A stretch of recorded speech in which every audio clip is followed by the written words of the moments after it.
मैं जस्टिफाई नहीं करूँगा इसको कभी भी। तो पीटीआई का है, वो कहता है हाँ जी मैं हूँ, तो उठा के ले जाते हैं उसको।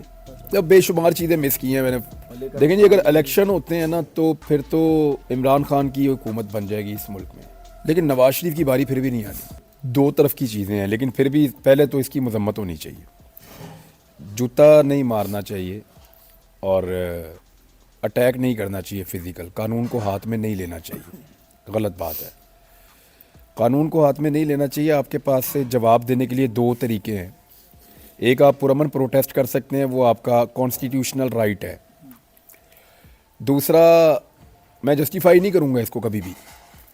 दूसरा, आप एक वोट की पर्ची के ज़रिए से वो कर सकते हैं जो कोई भी नहीं कर सकता। आपके पास वो ताकत है और वो सोर्स आपके पास मौजूद है जिसको आप इस्तेमाल कर सकते हैं। अब ये हो क्यों रहा है, इसकी रीज़न में जाए तो इसके साइकोलॉजिकल रीज़न्स भी हैं। वो रीज़न ये है कि लोग फंस गए हैं, उन्हें बाहर निकलने की और एक्सप्रेस करने की इजाज़त नहीं है। यानी एक पॉलिटिकल पार्टी जो पाकिस्तान में इस वक्त किसी सूबे में 90%, किसी में 80%, किसी में 70%, यानी पाकिस्तान में ओवरऑल वो 3/4 पे खड़ी हुई है। 75% वो पाकिस्तान में अकेली पॉलिटिकल पार्टी है, हो सकता है इससे ज़्यादा हो। हमने तो जहाँ भी सर्वे करवाए हमें तो अजीबोगरीबी रिजल्ट आ रहे हैं। तो एक इतनी मकबूल पॉलिटिकल पार्टी को जब बिल्कुल दीवार के साथ लगा देंगे और उनको इजहार राय की आज़ादी नहीं होगी, या वो इलेक्शन को बिल्कुल करीब पाते हुए भी अपनी पॉलिटिकल एक्टिविटीज़ को करने में नाकाम होंगे, तो लोगों के अंदर जो एग्रेशन है वो किसी एक सूरत में बाहर आएगी। मैं उसको जस्टिफाई फिर नहीं कर रहा, लेकिन मैं आपको ये कह रहा हूँ कि इसका रीज़न क्या हो सकता है। इसका रीज़न वो फ्रस्ट्रेशन है जिससे लोग गुजर रहे हैं इस वक्त, कि हमें तो निकलने ही नहीं देते, हमें अपनी पार्टी का झंडा नहीं उठाने देते, हमें कोई बैनर पोस्टर नहीं लगाने देते।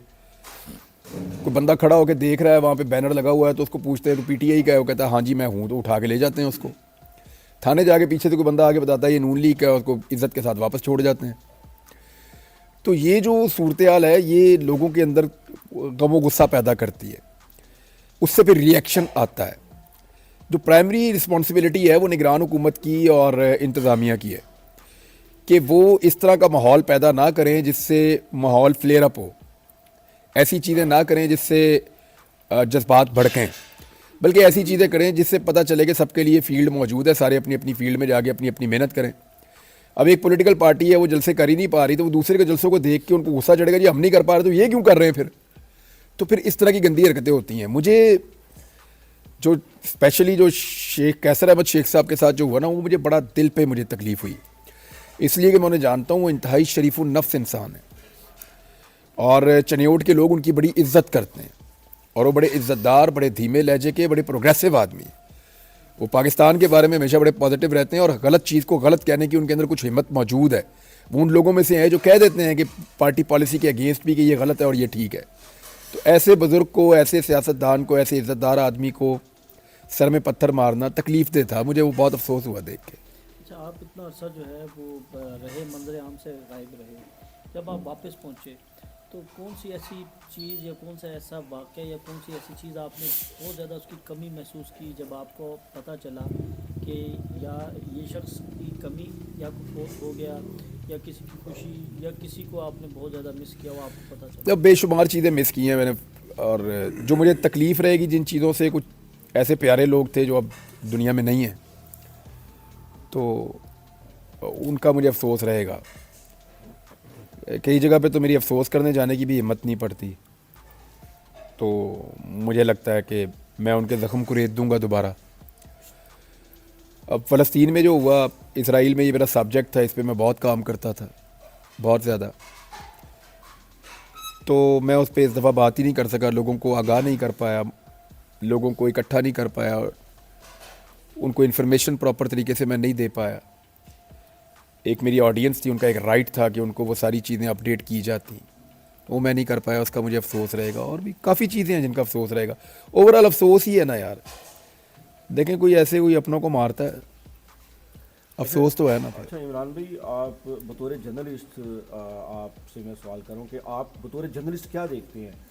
8 फरवरी को इलेक्शन होते हैं, इलेक्शन के बाद रिजल्ट आता है, वो रिजल्ट किसके हक में आएगा? भले का देखें जी, अगर इलेक्शन होते हैं ना तो फिर तो इमरान खान की हुकूमत बन जाएगी इस मुल्क में, अगर तो इलेक्शन होते हैं।